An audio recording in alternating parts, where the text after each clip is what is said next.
Hola, ¿qué tal? Muy buenos días tengan todos ustedes. Estamos una vez más transmitiendo en vivo. Eh, el miércoles pasado no pudimos transmitir en vivo eh,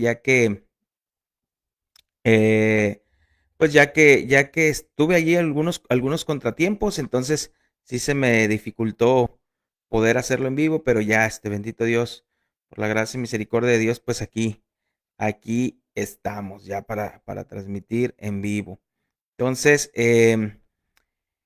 déjenme nada más compartir, voy a compartir el video al grupo ahí de la congregación para los hermanos que nos siguen o ven el video en vivo, que pueden verlo en vivo.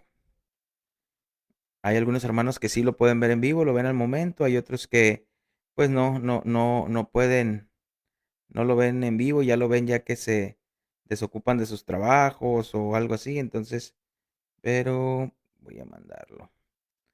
Em, Entonces, ahí está. Muy bien. Ya lo mandé. Y por último, muy bien, muy bien, muy bien, muy bien. Entonces, pues, ya estamos aquí transmitiendo. Ahora vamos a ver aquí. Aquí nada más. Ok. Muy bien, muy bien. Ok, pues estamos viendo esta serie, la cual hemos titulado Bajo la lente de Dios. Ya llevamos varios estudios dando esta serie y hemos visto cómo cuando nosotros hablamos bajo la lente de Dios, pues estamos hablando de una cosmovisión bíblica, ¿verdad? Una cosmovisión bíblica.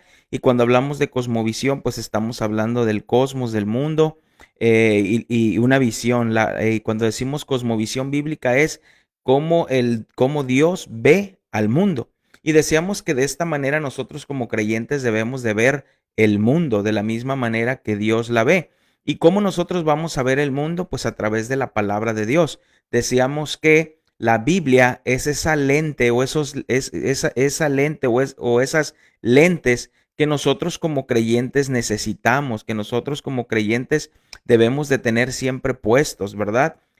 Para que nosotros podamos ver las cosas a través de la palabra de Dios, ya que el mundo es cambiante, el mundo cada vez cambia las cosas, el mundo cada vez tiene cosas, vamos a llamarlo así, nuevas, ideologías nuevas, todas estas cosas. Entonces, pero nosotros como creyentes debemos de permanecer y estar ahí en cuanto ver las cosas bajo la lente de Dios, cómo Dios quiere que nosotros veamos las cosas. Y a través de esta serie también hemos visto que el hecho de que hay algunas personas o muchas personas digan ser evangélicas, no todas ven bajo la lente de Dios, no todas ven bajo la luz de la Biblia. Algunas creen que la Biblia no es suficiente para poder ver las cosas del mundo, pero nosotros como creyentes decimos que la Biblia es más que suficiente, la Biblia es necesaria para que nosotros podamos ver cómo el mundo funciona, cómo el mundo opera bajo la lente de Dios. Entonces, el tema pasado, que fue hace 2 miércoles, abordamos y vimos cómo ver el servicio. Y cuando hablamos del servicio, pues lo llevamos a un servicio tanto eclesiástico como lo hacemos en la iglesia, servir dentro de la iglesia a los santos, pero también en el lugar donde el Señor nos ha puesto, en nuestros trabajos, en nuestra familia, en nuestra sociedad, en la colonia. Entonces vimos el servicio bajo la lente de Dios, cómo Dios nos pide a nosotros los creyentes que veamos el servicio. Y decíamos que nuestro Señor Jesucristo es el mayor ejemplo del servicio, ya que Él sirvió, ¿verdad? Él vino a servir y no a ser servido. Entonces, el día de hoy, bueno, a través de esta serie, pues vamos a seguir viendo varios temas de cómo el Señor ve las cosas o cómo la Biblia marca las cosas en cuanto el noviazgo, en cuanto a la vestimenta, en cuanto a la música, en cuanto al aborto, en cuanto a todas estas cosas, como la Biblia, viendo nosotros bajo la lente de Dios o poniéndonos estas lentes que son la Biblia, nosotros podemos ver qué Dios dice a través de cada una de estas cosas, ¿verdad? Entonces, Pues el día de hoy, hermanos, yo creo que necesitamos entender que lo que la sociedad no ha entendido, lo que la sociedad no ha comprendido. Yo veo a veces un poco de noticias, no soy mucho de ver noticias, pero cuando veo noticias, pues las veo y trato de entender muchas de las cosas que están pasando o que van a pasar. Y la sociedad no ha entendido que si no hay familias sólidas, no habrá naciones fuertes. Si no hay familias sólidas, no habrá municipios fuertes. Si no hay municipios fuertes, no habrá estados fuertes. Si no hay estados fuertes, no habrá un país fuerte. Entonces, eso es lo que la sociedad no ha entendido, que si no hay familias sólidas, pues no hay naciones fuertes. Entonces, podemos ver que el gobierno sale y dice que se requieren más cosas para que sea menos la inseguridad, para que sean menos los homicidios, para que sea menos la corrupción, para que sea menos esto. Necesitamos entender que todo esto viene desde el hogar, que todo esto viene desde casa. Y si nosotros no atacamos a las familias y si nosotros no nos fundamentamos en las familias, obviamente no vamos a tener una sociedad fuerte, no vamos a tener un municipio fuerte, no vamos a tener una nación fuerte, ya que la familia no es fuerte. Entonces, de esta misma manera, la iglesia no ha entendido muchas veces que si no hay familias fuertes, fundamentadas en la palabra de Dios, no habrá iglesias fuertes. No habrá iglesias fuertes. Entonces, necesitamos comprender nosotros que cuando nosotros trabajamos en una iglesia local, debemos de trabajar en las familias, debemos de trabajar en el varón, debemos de trabajar en la mujer, debemos de trabajar en los hijos, porque nosotros somos los que formamos esas iglesias, esa iglesia local. Entonces, para tener iglesias fuertes, necesitamos familias fuertes, familias sólidas. Y tristemente, hoy en día no se tiene y se cree que eso no es necesario. Muchas veces se cree que el dinero es quien nos va a dar una sociedad fuerte, que el trabajo es quien nos va a dar una sociedad fuerte, que las oportunidades o los proyectos que el gobierno lanza nos va a dar una sociedad fuerte. No, las familias son las cuales debemos de atacar con valores, con principios y obviamente todo esto fundamentado en la palabra de Dios para poder tener esas familias fuertes, esa nación fuerte. Pero tristemente, hoy en día, cuando nosotros hablamos de familias, obviamente dentro de ello viene el marco del matrimonio.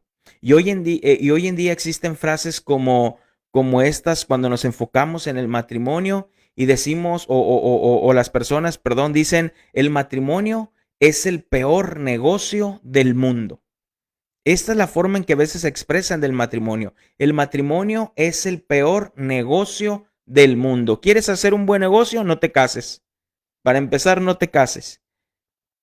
También hay algunas frases como el matrimonio es un desperdicio de dinero y de energía. Así lo dicen.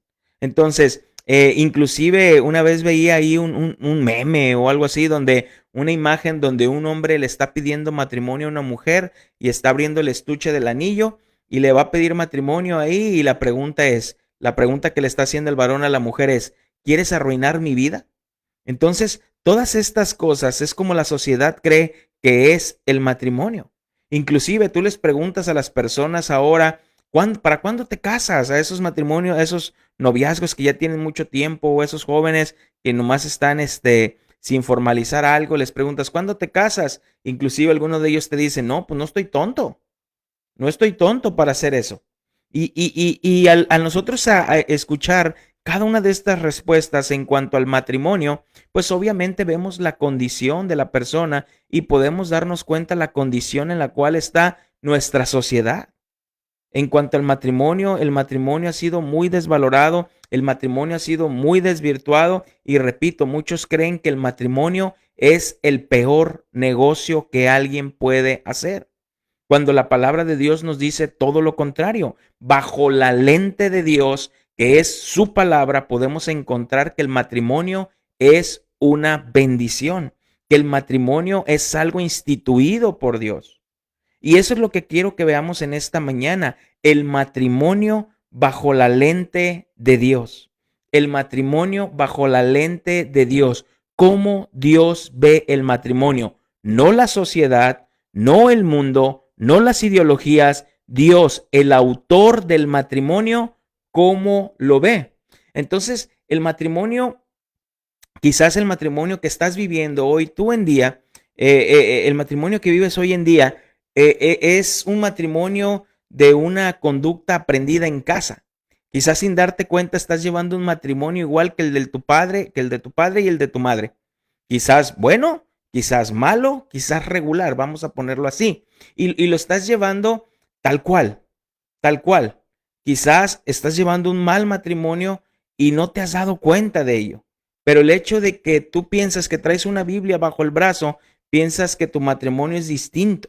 El hecho de que nosotros traigamos una Biblia bajo el brazo y no apliquemos la palabra de Dios en nuestro matrimonio, no quiere decir que sea un buen matrimonio. Entonces, muchas veces, por eso les digo que no todo aquel que se diga evangélico quiere decir que aplica la palabra de Dios y que lleva las cosas como Dios las pide. Entonces, yo sé que a lo mejor muchos de los que escuchen el tema o algunos de los que escuchen el tema ya saben mucho sobre este tema de lo del matrimonio. Y quizás hasta unos van a decir que son expertos, quizás algunos van a decir que no tienen la necesidad de escuchar este tema porque ellos llevan un buen matrimonio. Pero en la mañana de hoy quiero que nos desconectemos de todo esto que nosotros creemos que vivimos, hacemos y veamos bajo la lente de Dios una cosmovisión bíblica de cómo el Señor nos pide el matrimonio. Entonces, necesitamos comenzar diciendo que el matrimonio es algo que Dios instituyó. Es algo que Dios instituyó. Nosotros en la congregación, algo que tenemos como iglesia local es que nos gusta tener, como sabemos que para poder tener una iglesia fuerte necesitamos familias fuertes, pues nosotros implementamos y trabajamos tanto con varones, tanto con mujeres y tanto en matrimonios. Tenemos un mes, por 2 meses, perdón, tenemos una vez al mes tenemos reunión de mujeres, reunión de varones, luego otra vez reunión de mujeres, reunión de varones y el tercer mes tenemos una cena de matrimonios. ¿Por qué? Porque queremos fundamentar esto y queremos tener familias fuertes para poder tener iglesias fuertes, inclusive aún con los niños en la congregación les enseñamos la palabra de Dios. Y lo mismo que nosotros vemos, los temas dominicales que nosotros vemos, los niños también los ven. ¿Por qué? Porque creemos que debemos estar en la misma sintonía y que debemos de crecer en la palabra de Dios. Entonces, el matrimonio es algo que Dios instituyó. Fue Dios quien formó el matrimonio. Fue Dios quien instituyó el matrimonio. Y ojo, Dios instituyó un matrimonio entre un hombre y una mujer. Instituyó el matrimonio entre un hombre y una mujer para que dentro del matrimonio hagamos su voluntad, nos fructifiquemos, multipliquemos y llenemos la tierra. Es así como Dios lo manda, como Dios lo pide. Génesis capítulo 2, versículo 18 dice, y dijo Jehová Dios, no es bueno que el hombre esté solo, le haré ayuda idónea para él. El versículo 21 dice, entonces Jehová Dios hizo caer sueño profundo sobre Adán, y mientras éste dormía, tomó una de sus costillas y cerró la carne en su lugar, y de la costilla que Jehová Dios tomó del hombre, hizo una mujer y la trajo al hombre. Dijo entonces Adán, esto es ahora hueso de mis huesos, carne de mi carne, y esta será llamada varona, porque del varón fue tomado. Entonces, la sociedad puede decir lo que ellos quieran. La sociedad puede decir lo que ellos quieran sobre el matrimonio. Las leyes pueden aprobar muchísimas cosas sobre el matrimonio, pero nada de eso va a sobrepasar la palabra de Dios. El hecho de que, repito, la sociedad digan lo que ellos quieran sobre el matrimonio, las leyes puedan aprobar muchas cosas, eso no nos quiere decir que ellos van a sobrepasar la palabra de Dios, lo que Dios ha establecido en un principio, lo que Dios nos ha dejado en un principio. Entonces, fue Dios quien formó a Adán y de la costilla de él hizo a la mujer. Una vez que Dios hizo a la mujer, la trajo al hombre y se la llevó al hombre. Entonces, repito, una vez que Dios hizo a la mujer, la trajo al hombre, o sea, fue Dios quien se la llevó al hombre. Cuando las personas se casan, el padre, es algo que hacen así como un tipo de simbólico, ¿no? El padre entrega a su hija al varón, que se hará cargo de su hija. Ahora, ¿qué está diciendo ahí el padre? Que ahora esta responsabilidad pasa al varón. O sea, yo, padre, dejo esta responsabilidad ahora en tus manos. Y es ahí donde el padre entrega a su hija al varón. De esta misma manera Dios lo hizo. Dios creó a la mujer y fue Dios quien entregó a Adán a Eva. Entonces, como podemos ver aquí y podemos hablarlo así, el matrimonio es dado entre no es dado entre las personas del mismo sexo. Inclusive hoy en día ya hay hasta matrimonios de un perro con un caballo, o de un perro, perdón, con un humano, un caballo con un humano. Ahora las personas ya se quieren casar con los animales. No. Y tampoco vemos aquí en la palabra de Dios que Dios creó un varón y Dios le trajo ese varón a Adán. O creó una mujer y Dios le trajo esa mujer a otra mujer. Claro que no, la palabra de Dios es muy clara. Dice que Dios hizo un varón y luego Dios formó una mujer y Dios fue quien trajo esa mujer a Adán. Entonces, si tú crees que Dios puede cambiar las cosas hoy en día y que es Dios quien te está poniendo a ti como varón o otro varón o una mujer te está poniendo a ti otra mujer y crees que eso viene de parte de Dios, déjame y te digo que no es así. Porque Dios es inmutable, Dios no cambia. Y si nosotros creemos que Dios cambia, que ahora las cosas han cambiado, como va cambiando la sociedad, podemos estar equivocados. No es así. Entonces, es Dios quien instituye el matrimonio, es Dios quien forma un varón, forma una mujer y es Dios quien los une. Varón y hembra los une. Y dentro de esto, ellos tenían que fructificarse, multiplicarse y llenar la tierra. Entonces, Dios en el matrimonio lo ha establecido, repito, entre un hombre y una mujer. Dios ha establecido el matrimonio para que este matrimonio camine conforme a la voluntad de Dios y caminando conforme a la voluntad de Dios se fructifiquen, se edifiquen el uno al otro, se multipliquen, que tengan hijos y que puedan prosperar en su matrimonio. Entonces, este es el primer principio que encontramos, que fue Dios quien ha instituido el matrimonio entre un hombre y una mujer. El segundo punto que podemos encontrar bajo la lente de Dios en cuanto al matrimonio, que el matrimonio es un compromiso ante Dios y ante los hombres. El matrimonio es un compromiso ante Dios y ante los hombres. Mira, Génesis capítulo 2, versículo 24. Génesis 2, 24. Dice, por tanto dejará al hombre a su padre y a su madre, y se unirá a su mujer, y serán una sola carne. Y serán una sola carne. O sea, el hombre deja a su padre y a su madre y se une a su mujer y serán una sola carne. Tristemente, las nuevas generaciones le huyen al matrimonio. Ya no quieren casarse, llevan años de noviazgo, pero somos un noviazgo, pero sin un compromiso.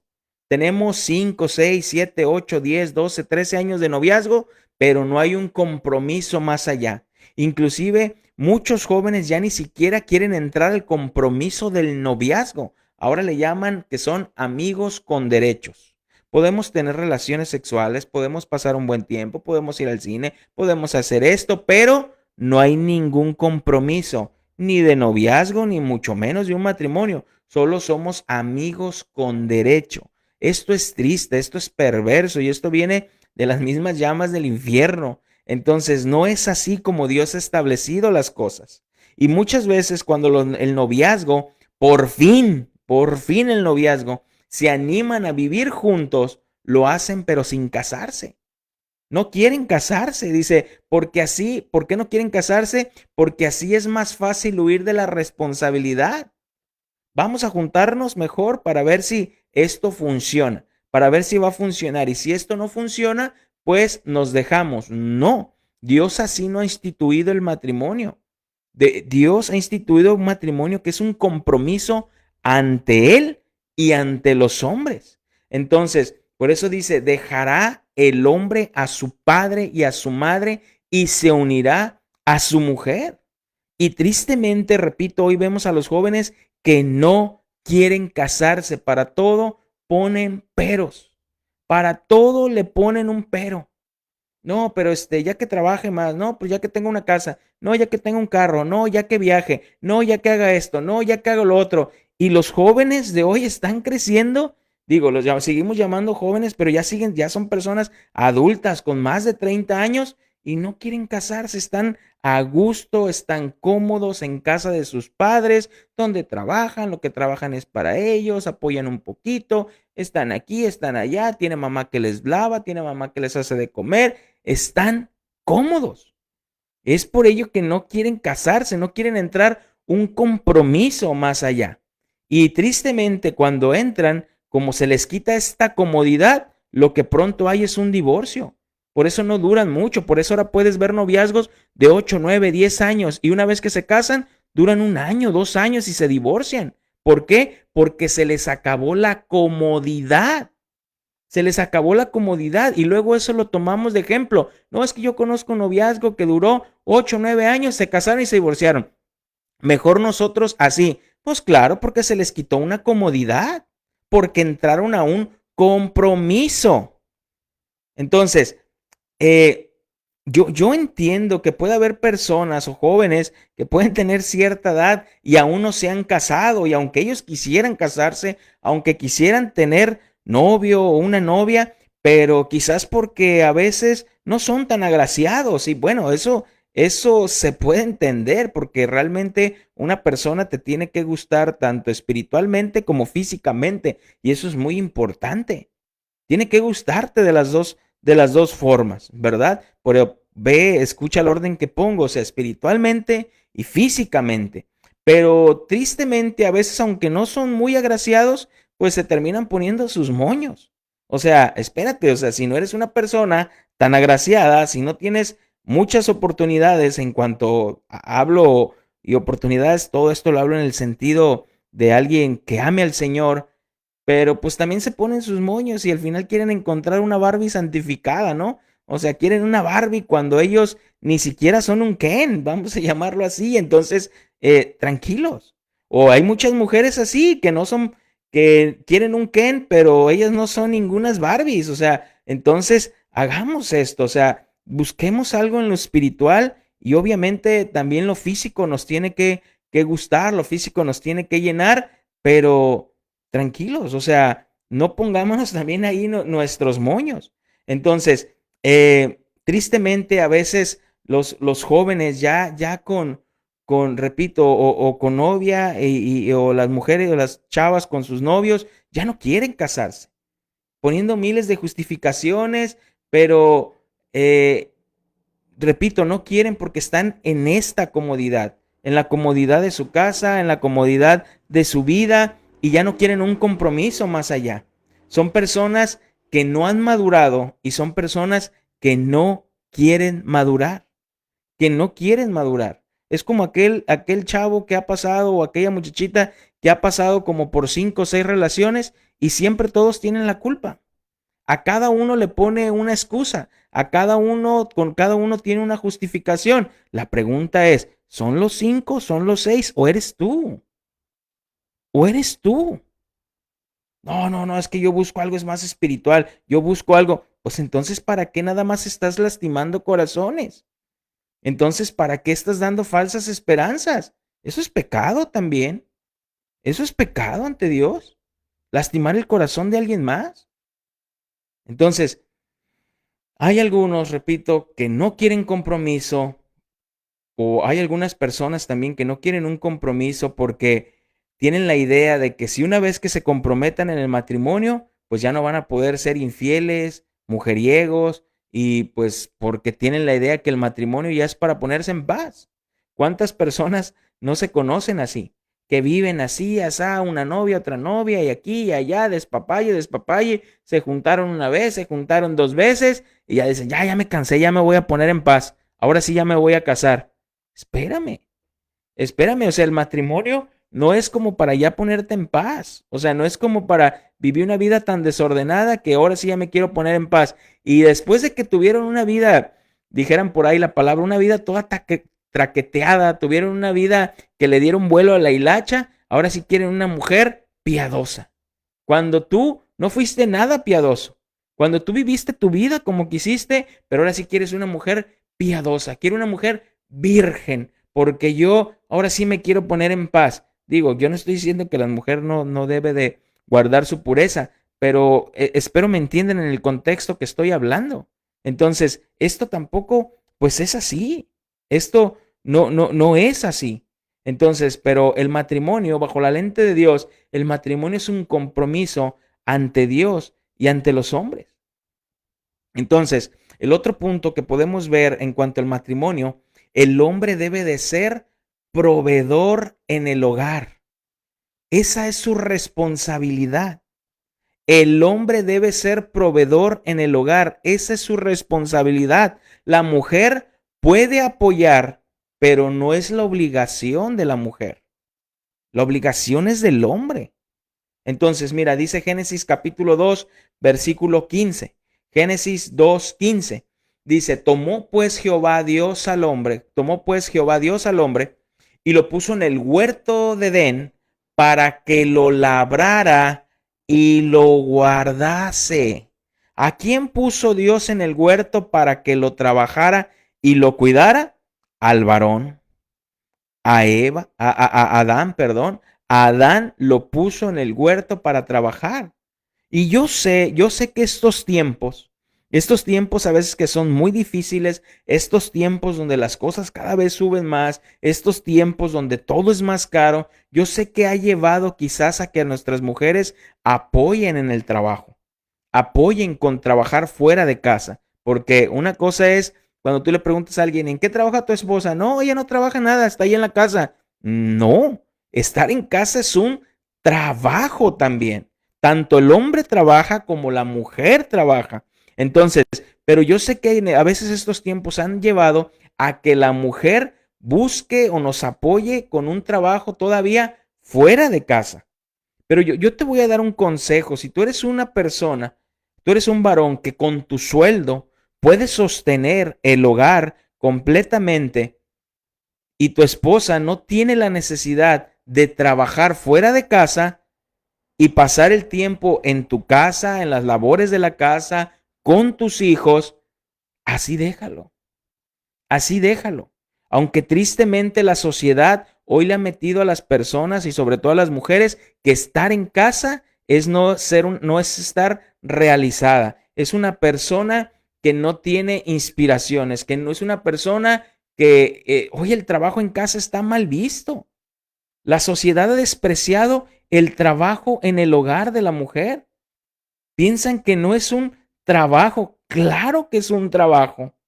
Claro que es un trabajo. Mira, yo por mucho, hace muchos años, yo estuve sirviendo en una casa hogar, serví por un año en una casa hogar y ahí estaba trabajando y bajo mi cargo yo tenía, no me acuerdo si tenía como 10 adolescentes, 12 adolescentes y de verdad era súper cansado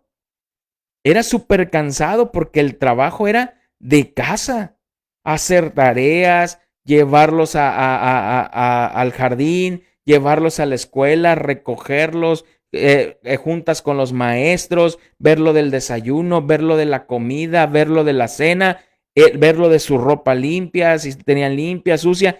Era desgastante, a pesar de que ellos hacían las labores del hogar, porque ya eran adolescentes, unos barrían, otros trapeaban, otros lavaban trastes, pero todo esto era desgastante, era muy cansado.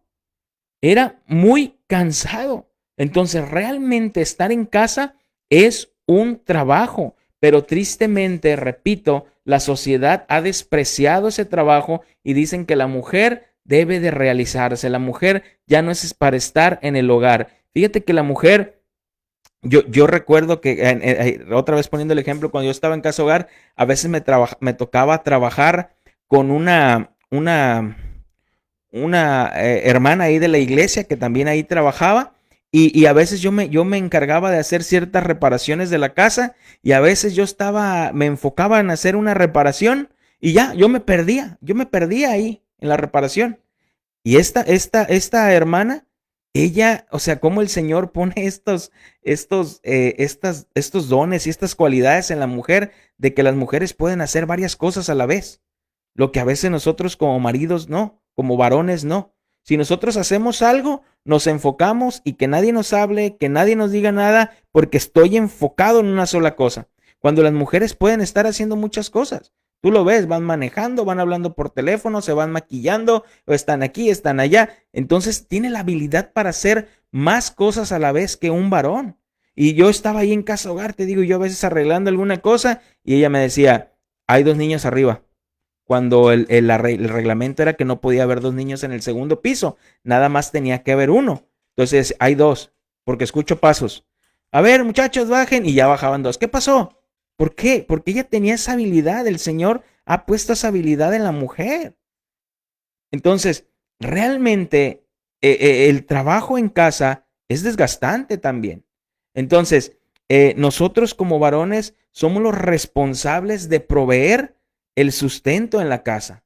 La mujer, repito, puede apoyar, pero no es obligación de la mujer. Entonces, em, no se vale que como varón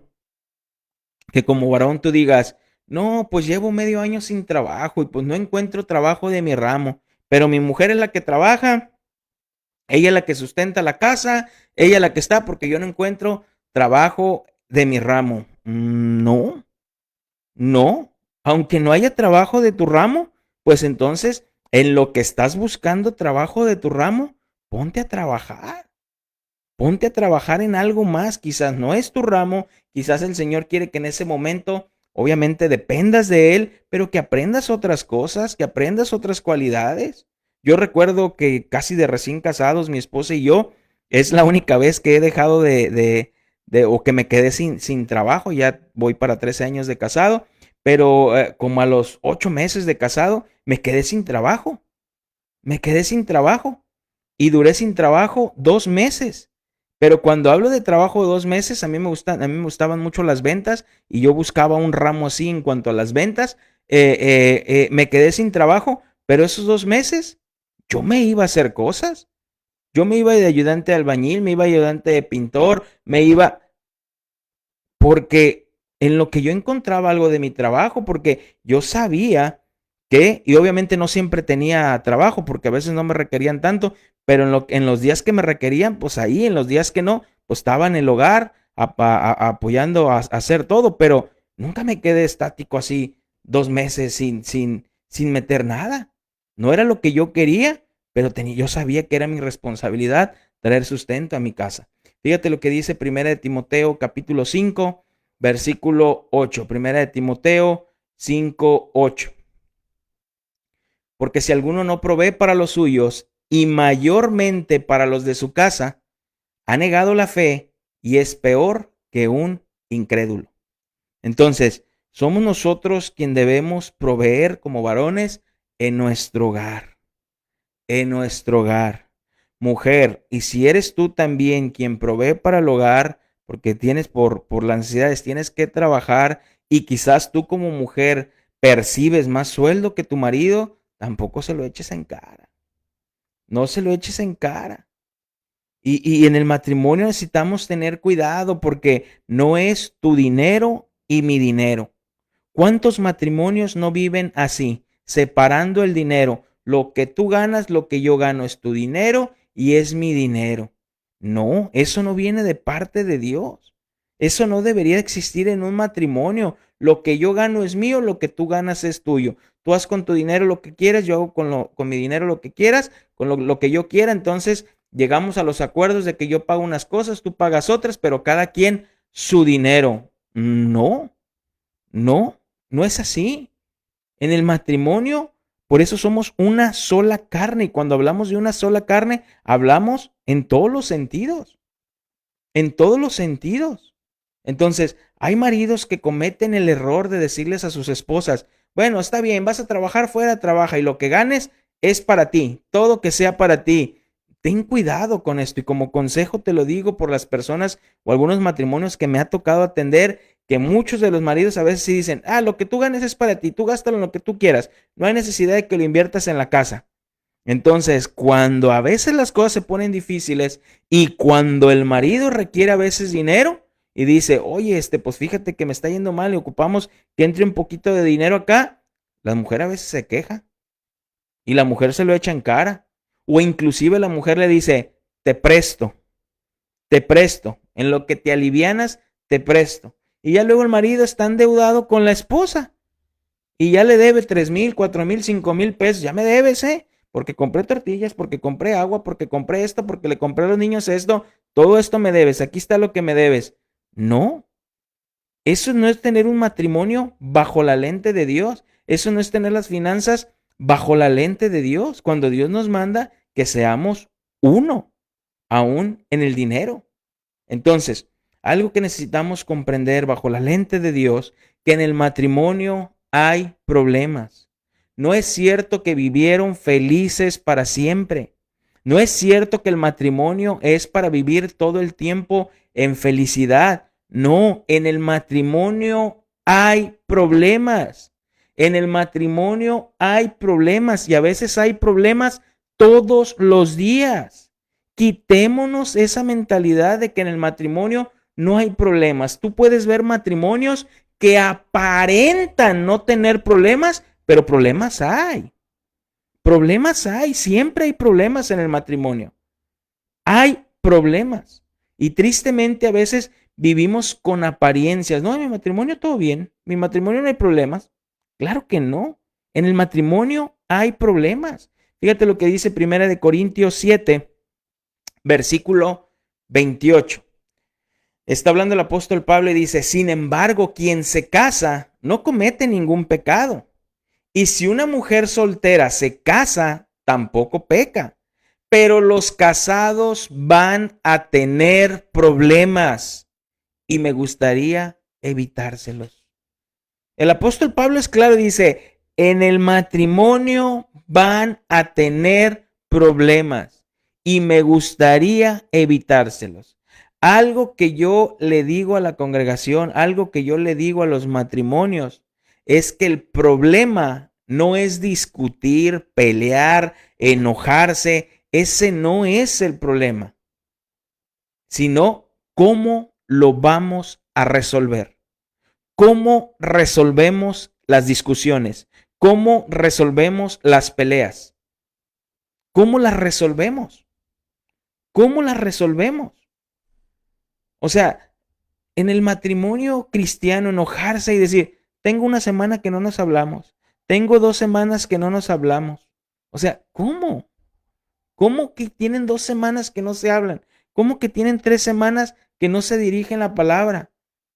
Hay matrimonios que se vuelven un infierno. ¿Por qué? Porque han dejado la palabra de Dios, porque han dejado la lente de Dios a un lado y creen que ellos tienen la razón. Han hecho la Biblia a un lado y ellos creen tener la razón. Y no es así. Por eso nosotros aún en el matrimonio y en el matrimonio hay problemas y en ese problema nosotros debemos de verlo bajo la lente de Dios. ¿Qué dice la Biblia en cuanto a mis problemas? ¿Cómo debo solucionar yo mis problemas en el matrimonio? La palabra de Dios es clara. Arrepintiéndonos y pidiendo perdón. Cuando nos equivocamos. Cuando fallo. Cuando la riego. Admitir que me he equivocado. Yo muchas veces a mi esposa le he tenido que pedir perdón. Mi esposa muchas veces me ha tenido que pedir perdón. Yo muchas veces a mis hijos les he tenido que pedir perdón. Mis hijos me han tenido que pedir perdón. En el matrimonio hay muchos problemas. Pero dentro del matrimonio cristiano debe existir, repito, el perdón. ¿Cuántas veces perdonaré a mi hermano? 70 veces 7. Problemas van a existir. Todos los días van a existir. Que me viste feo, que ya me gritaste, que ya me ofendiste, que yo pensé, es que yo creí, es que tu madre, es que los hijos, es que el trabajo, es que mi suegra. Todos los días puede haber problemas, pero el punto es cómo los vamos a resolver. Y yo sé que muchas veces dentro de tu matrimonio y aún en tu mente puede pasar el ¿por qué me casé? ¿Para qué me casé?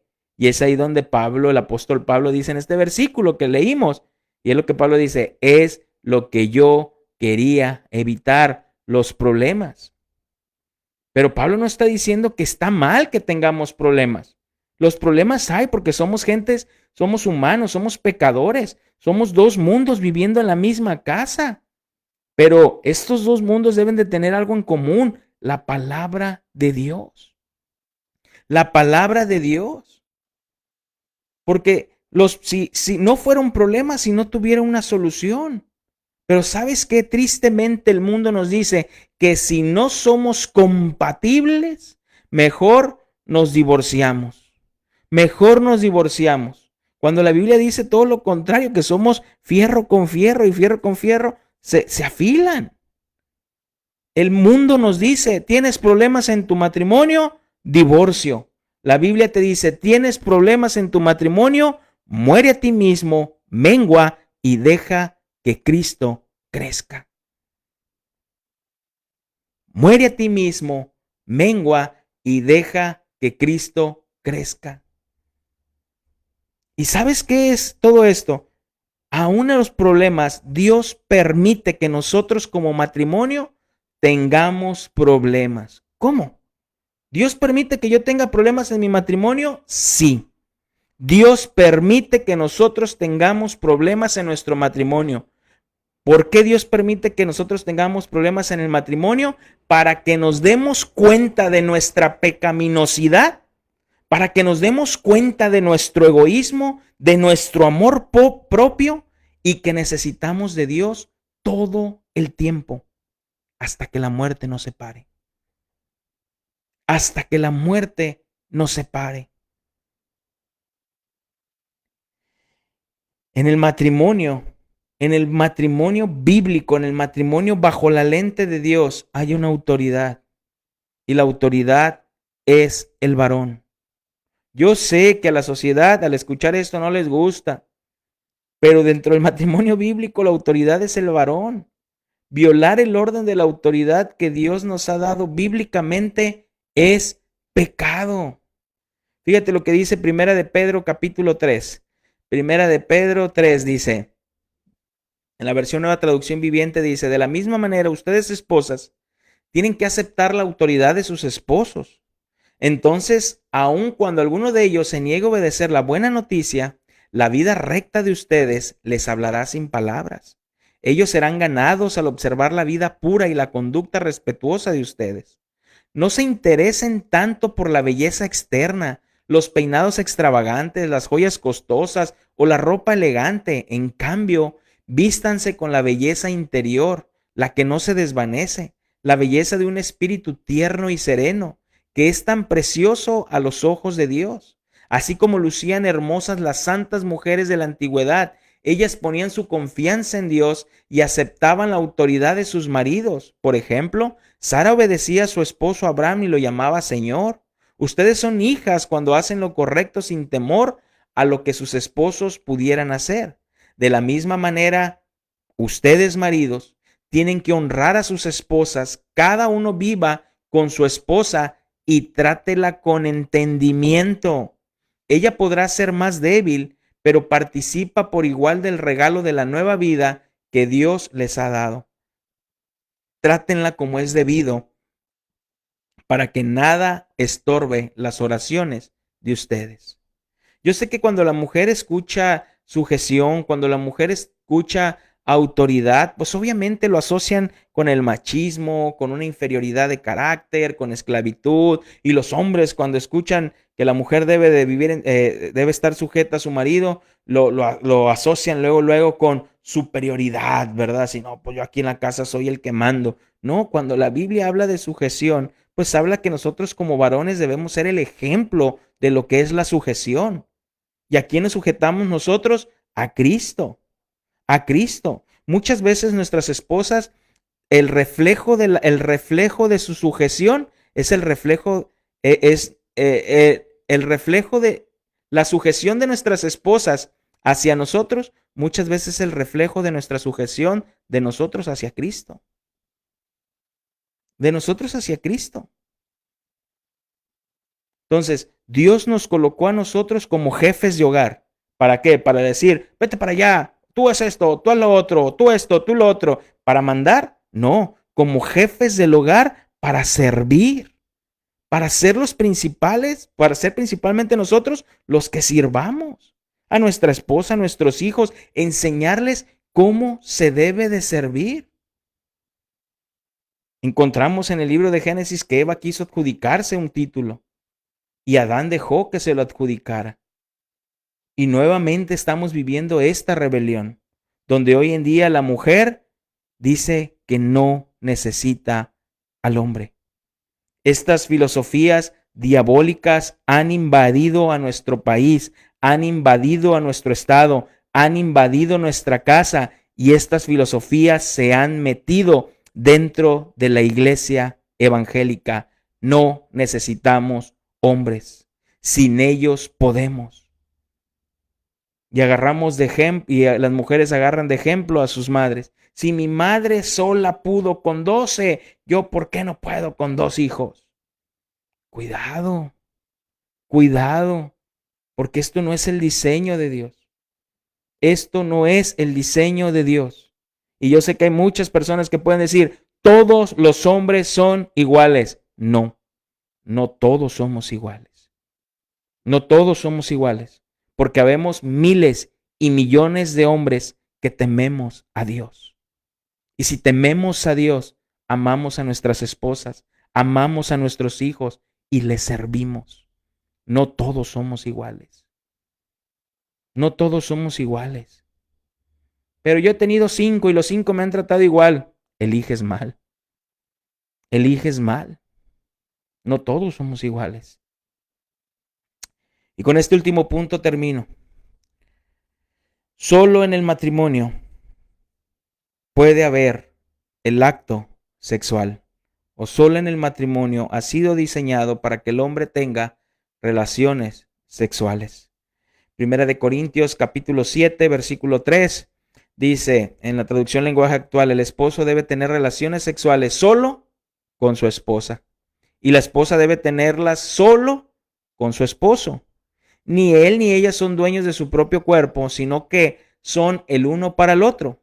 Por eso, ninguno de los dos debe decirle al otro que no desea tener relaciones sexuales. Sin embargo, pueden ponerse de acuerdo los dos y dejar de tener relaciones por un tiempo para dedicarse a orar. Pero después deben volver a tener relaciones. No vaya a ser que al no poder controlar sus deseos, Satanás los haga caer en una trampa. La palabra de Dios nos dice que solo la mujer puede tener relaciones sexuales con su marido y el marido solamente puede tener relaciones sexuales con su mujer. Fuera de ahí, la Biblia lo llama fornicación. La Biblia lo llama adulterio. Entonces, ojo, y Pablo también dice, no se nieguen el uno al otro. No se nieguen el uno al otro. Y tristemente esto pasa mucho en las congregaciones, donde la mujer, ya no estoy hablando del mundo, fuera, los que no conocen, aún de los que conocen, donde la esposa condiciona al marido con sexo, donde lo condiciona. Ah, ¿estamos peleados? Pues ni me busques, ni me pidas, porque no va a haber nada. Y tristemente los hombres nada más son cariñosos, los hombres abrazan, besan a su esposa cuando quieren tener el acto sexual. Y la mujer no es tonta, la mujer sabe, dice, ya sé por dónde va este, ya sé dónde va a caer este, ya sé por qué está tan cariñoso. No sabes la cantidad de problemas que me ha tocado atender de este caso, de este caso. Matrimonios que dicen conocer al Señor y que pueden tener meses sin tener relaciones sexuales, sin tener meses relaciones sexuales. Y las mujeres bien quitadas de la pena, no, pues a mí no pasa nada conmigo. Pues claro, porque la mujer es menos propensa a tener esto y puede durar más tiempo, eso es una realidad y está científicamente comprobado, claro, que puede durar más tiempo, pero el varón no. Y yo me pregunto, yo le digo a este matrimonio cuando llegan así y me dicen, no, es que tenemos meses que no tenemos relaciones sexuales. ¿Y no te has preguntado cómo se satisface tu marido? ¿No te has preguntado eso? ¿Cómo encuentra la satisfacción? ¿Cómo tu marido se satisface? ¿Con pornografía, masturbación? O quizás tiene otra mujer y no te has dado cuenta. ¿Cómo satisface su deseo? A tal grado que ya el marido se enfadó de siempre estarte buscando y rogando y al final dice, ¿para qué? Si ya sé cómo es. Que también sé que muchas veces se lo han ganado por la actitud y las conductas que tienen los maridos. Pero tanto uno y el otro no es justificable, dice Pablo, no se nieguen el uno al otro. ¿Para qué? Para que Satanás no los haga caer en esta trampa. Tengamos cuidado, tengamos cuidado. Esto es como el Señor nos manda a que nosotros veamos el matrimonio. El matrimonio bajo la lente de Dios, no como el mundo lo dice. Hasta aquí dejamos este tema en cuanto al matrimonio. Espero que haya sido de bendición a tu vida, como ha sido de bendición a mi vida. Si quieres escuchar otros temas que no habías escuchado, ahí los tenemos en la página de YouTube. Creo que en Facebook ya se borran, pero están ahí en YouTube. Ahí tenemos parte de este estudio. Y nos quedan varios temas todavía por seguir estudiando y aprendiendo. Y si gustas acompañarnos, el día de hoy tenemos nuestra reunión de oración a las 7 de la noche. A las 7:30 de la tarde tenemos nuestro estudio. Estamos estudiando la confesión de fe como iglesia local, nuestra confesión de fe de 1689. Y el domingo tenemos nuestra reunión también general. A las 8:45 tenemos la oración y a las 9:30 tenemos nuestra reunión general. Y te recuerdo que dentro de 2 domingos estaremos de manteles largos, como dicen, ¿verdad? Porque tendremos nuestro aniversario como iglesia. Por la gracia y misericordia de Dios, cumpliremos 7 años como iglesia local. Que estén muy bien, que Dios les bendiga y nos vemos, primero Dios, el próximo miércoles. Bendiciones.